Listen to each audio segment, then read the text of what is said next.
Bonjour, bienvenue sur ce tuto qui va parler de Digital Doll. Digital Doll, ce sont des photos que je m'amuse à modifier sur Photoshop.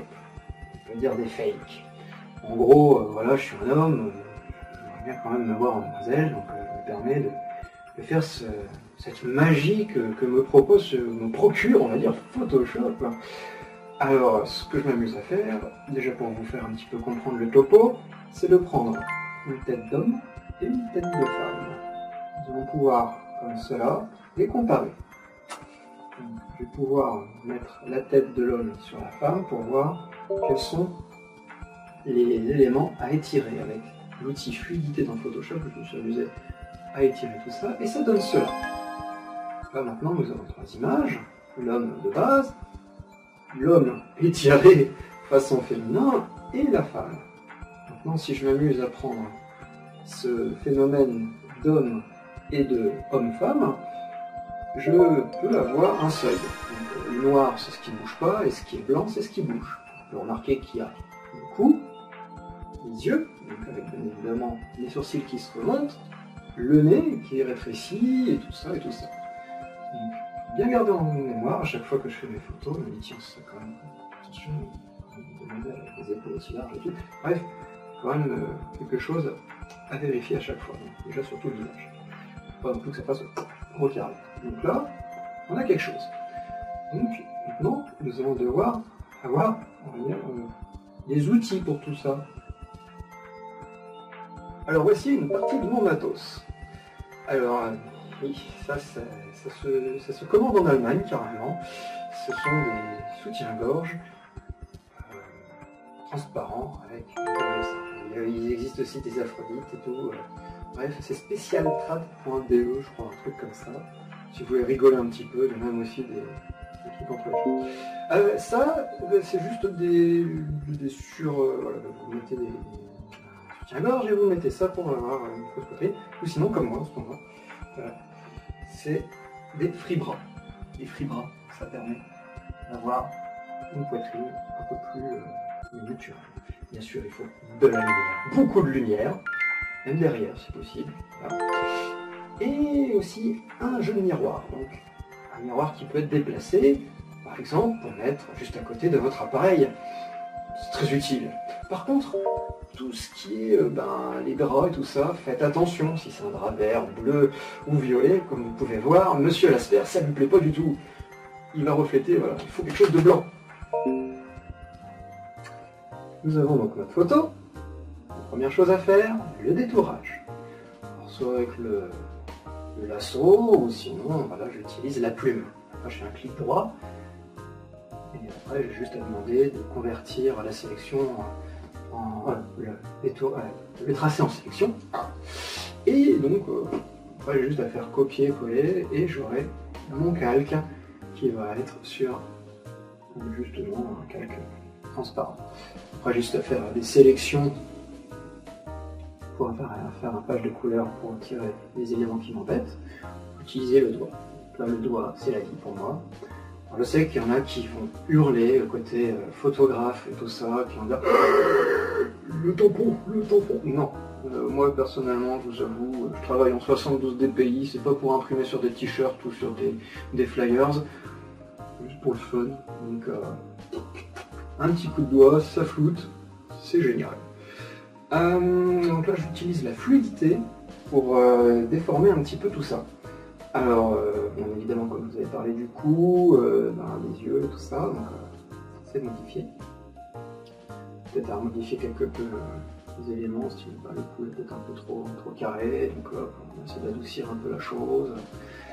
Et là, on étale la poitrine qu'on a pu remodifier, parce que j'ai sélectionné vite fait pour récupérer la colorimétrie. Je récupère le fond pour avoir cet effet de, on va dire, un nuage. Je sais pas, ça fait toujours une nuance ce petit côté. Pour ça j'avais pris un truc un peu mouteux là. Donc là c'est sympa. Nouveau calque, en incrustation, je fais du noir, je fais du blanc, je le fous à 25 en opacité pour avoir un petit côté, voilà, je reforce un peu sur les volumes. Parce que bon, c'est peut-être bien beau d'avoir des lumières partout, mais au bout d'un moment, vous avez remarqué que si je mettais trop de lumière, ça fait tout pâle. Et donc là, au contraire, on est là pour redonner un peu d'ombre et de lumière. Alors oui, je m'amuse aussi à mettre un petit côté rougeâtre, tous les petits éléments comme les joues, les plis et tout ça, c'est important. Ça donne un petit peu de chaleur aussi. Et donc là, nous sommes en train de partir sur l'idée de construire un soutien-gorge un peu, on va dire, futuriste, hein, donc avec des trous qui permet d'avoir une petite chaînette qui permet d'aller derrière le cou, donc je vais pouvoir m'amuser avec des petits coups de trait pour faire les petits chaînons. Et grâce à ce procédé de nouveau calque et puis de mettre en incrustation, je vais pouvoir faire des ombres bien sympas pour faire remarquer que ça touche pas la peau, donc je vais m'amuser à délimiter tout ça. On va voir ça. Et donc aussi bien évidemment tout ce qui est retour de poitrine. On peut même s'amuser à faire un petit reflet, je me dis que ça c'est un petit sorte de matière un peu latex, avec les reflets directement de la jambe qui vont être sur la poitrine, donc c'est des petites rayures. Voilà. Ça vraiment ça fait une sensibilité de. C'est incrusté quand même dans la chose, parce que bon, c'est peut-être mignon de faire juste des points et tout pour faire des effets de lumière, mais il faut quand même aussi que ça rappelle un petit peu les éléments. Donc oui, j'ai un petit souci avec la couleur de mes cheveux, là, je me suis dit bon, c'est un peu sombre, j'aurais bien voulu changer un peu la couleur, mais je peux pas me permettre parce que l'image est trop sombre. Alors, quand c'est trop clair, bien évidemment, c'est impossible à récupérer. Quand c'est trop sombre, on peut récupérer, mais ça devient très vite crade. Donc à faire, puis on fait tout. Bien sûr, là c'est du gris, avec un nouveau calque en incrustation, pour mettre du noir et du blanc, afin d'avoir ce côté lumière et ombre. Donc là il est juste à 50%, je vais en mettre un deuxième pour bien réaccentuer ces ombres. Et comme ça je vais en profiter pour délirer. Tiens, je vais mettre une sorte de joyau sûrement, une sorte de chinon qui tournoie avec un joyau dedans. Ça peut être pas mal ça. Donc voilà, ça c'est ce qui se passe avec les mèches, c'est qu'il faut vraiment en mettre un peu partout. Ça prend du temps, mais au moins tu peux vraiment travailler. Hop, hop, un petit coup de doigt et hop, tu recommences avec ton trait. Et en quelques temps, tu peux avoir de nouveau une chevelure, même un peu plus manga, on va dire, que ta perruque. Certes que c'est un peu chiant, toi, une bonne perruque, tu vas me dire, mais moi c'est classe parce que là déjà j'avais une proposition de coupe de cheveux qui était déjà classe, tant qu'à faire, ça m'aide pour rehausser la chose. Donc là je suis en train de faire le petit cachet en plus là. Donc je galère un petit peu parce que je l'ai dit, j'ai mis 2 calques. Donc après je vais justement mettre un nouveau calque et puis juste mettre des traits blancs et noirs pour faire une pelle identique. Alors, ce qui est intéressant, c'est de le mettre en lumière linéaire. Donc, la lumière linéaire qui permet tout de suite de passer tout ce qui est en noir et blanc en couleur. Donc j'ai juste mis un calque de couleur violette, j'ai mis ensuite une couleur orangée, bon, je crois que je vais peut-être passer un peu en bleu, mais bon on va laisser comme ça parce que je vais essayer de récupérer le bleu qui est là. Donc c'est une photo que j'ai fait d'une paire d'ailes que je possède, donc j'ai juste la détourer. Hop, j'essaie de bien la positionner, je vois que ça va pas trop, donc un petit contrôle T avec le contrôle que je m'amuse à déformer le tout. Voilà, un clic droit pour un CTRL J pour dupliquer, un clic droit pour le permuter. Je vais en modifier un peu tout ça, je vois que j'aimerais bien mettre un peu de transparence dans ces ailes. Donc, tant qu'à faire, voilà, mais j'aimerais quand même que ce soit un peu transparent derrière. Donc j'ai mis carrément 2 calques. Celui qui est vraiment opaque et celui qui est un peu transparent à 10 ou 20 en opacité derrière.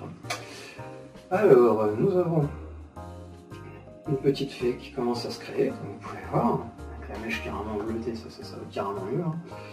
Et nous pourrons modifier les yeux, tout ça pour avoir une cohérence colorimétrique. Et oui. Donc, certes, vous allez me dire, attendez, les trucs noir et blanc et tout, on va pouvoir le modifier justement après.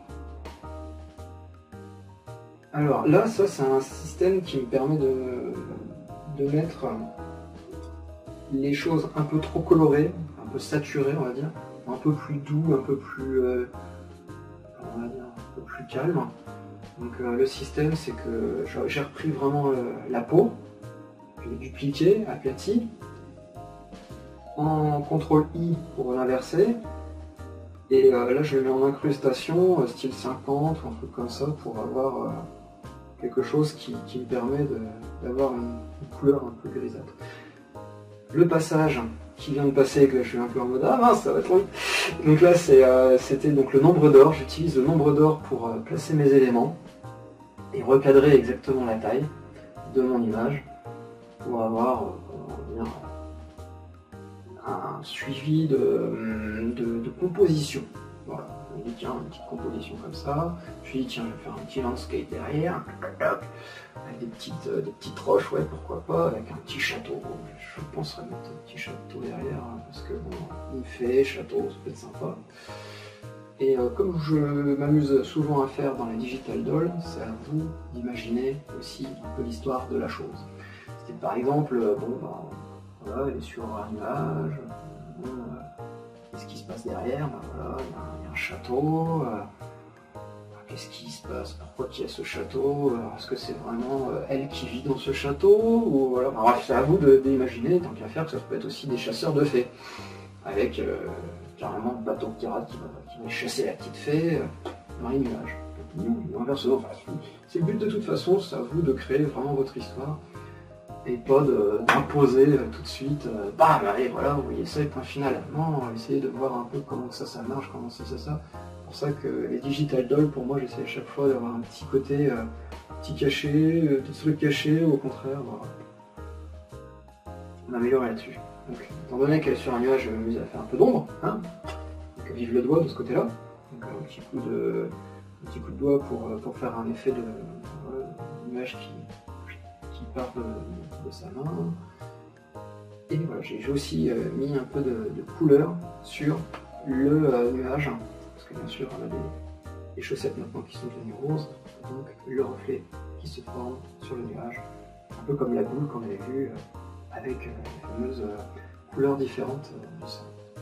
Là je m'amuse à faire en incrustation juste des faisceaux lumineux, hein, juste avec un rond blanc que tu étires en incrustation, donc hop, 50%, un truc comme ça. Puis hop, je suis reparti sur le grisâtre dans autre chose. Illuminer un petit peu cette petite demoiselle, parce que on va dire que tout est effectivement de la même couleur, hein, bleu, violet, donc je me suis dit, hop, je vais mettre un peu de blanc effectivement pour rehausser les petites ailes. Tout ça dans un petit cadre pour masquer, effectivement. On est quand même bon, hein. On peut juste à modifier quelque peu les choses. Alors, c'est ça qui est un peu problématique. Quand tu es en mode ah, je mets ci, je mets ça, tu vois, bon, c'est moche mais je m'en fous, j'ai envie d'aller un peu loin, j'ai un peu plus loin. Et on oublie toujours de travailler sur quelque chose qui est principalement important quand même, c'est d'inclure le personnage dans l'univers. Donc là c'est ce qui se passe. Donc, si jamais vous avez un élément qui est vraiment loin, vous le blanchissez parce que l'univers est un peu blanc ici, un peu grisâtre, un peu bleuté. Donc voilà, c'est pour ça que je me suis un peu amusé à mettre une petite couche de bleu, une petite couche de gris sur la demoiselle, pour tous les éléments qui sont presque en arrière-plan ou en second plan, quoi. Ça, le bras est vraiment bien rose.